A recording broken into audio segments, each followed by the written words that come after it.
T'es prête? Ouais. J'arrive.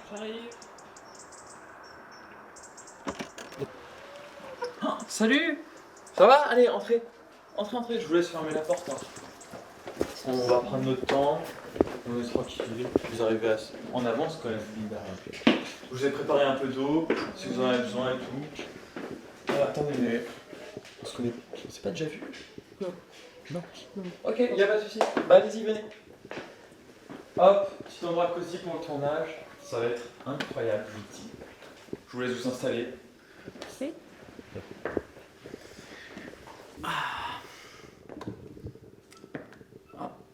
C'est bon? Attends une petite seconde. Ouais, c'est bon. Adèle, c'est une fois? Ouais. Très bien. Alors, vous... Par contre, on peut se tutoyer. Enfin, quand on vous voit, j'ai l'impression d'être un monstre, c'est pour ça. Ok, d'accord, pas de soucis. Alors, tu fais des vidéos depuis 5 ans, c'est ça? Ouais, depuis 5, plutôt 6 quand même. Ouais. Ok. Et tu veux nous parler de ton contenu aujourd'hui, de ce que tu parles, tout ça? Bah, avec plaisir. En fait, j'ai compris assez tôt que j'étais tourné vachement vers les autres, vers le monde. Et très jeune, bah, j'ai eu l'occasion de voyager avec mes parents, de publier ce que je faisais. Et quand à 15 ans, j'ai reçu ma première caméra, alors là, c'était juste un cadeau du ciel, quoi. J'étais trop content. Aujourd'hui, tu partages toujours autant tes vidéos de voyage? Oui, toujours autant, voire même peut-être plus, parce que en fait, les vidéos de voyage, c'est ce qui me passionne. C'est pour ça que je les mets sur ma chaîne YouTube, Les Mystères de Noix. Après, je fais quand même quelques collabs parce que faut quand même réussir à vivre, à gagner sa vie. Et les trajets en avion, ça coûte quand même vachement cher. D'ailleurs, sur ma chaîne YouTube, on vient tout juste de passer le 1 000 000 d'abonnés. Et j'avais une grosse surprise. Attendez. Ok, je la refais. Rendez-vous dans un mois pour la vidéo.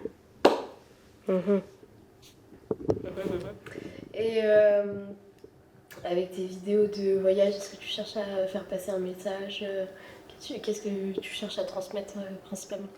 Ça, c'est une très bonne question parce que j'ai longtemps réfléchi et je me suis dit si en un mot je devais le décrire, où le but de ma chaîne serait vraiment de partager de la bienveillance. À travers les pays, à travers les cultures, je trouve qu'il y a cette bienveillance, cette envie de partage, de montrer qu'on aime l'autre qui est là et c'est un truc que j'adore, quoi. Et tes débuts, t'as commencé quand à tourner des vidéos quand t'étais au lycée?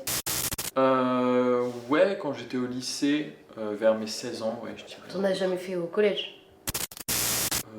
Si, peut-être, c'était pas grand chose, c'était des trends TikTok. Oui, donc t'étais populaire quoi.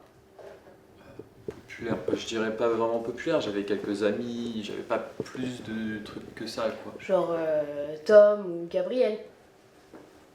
Attends, mais comment tu sais ça, toi? Bah, je sais pas, peut-être parce que t'as fait des vidéos du style pauvre, on t'a forcé à être en binôme avec elle en 5ème, ou rating des outfits de ma voisine, spoil, ils sont tous nuls, ou du style, comme ça par hasard, des challenges, parler 5 minutes avec elle sans vomir en 3ème. Attends, mais c'est n'importe quoi, qu'est-ce qui se passe dans ça? Moi je fais. Je reste assis.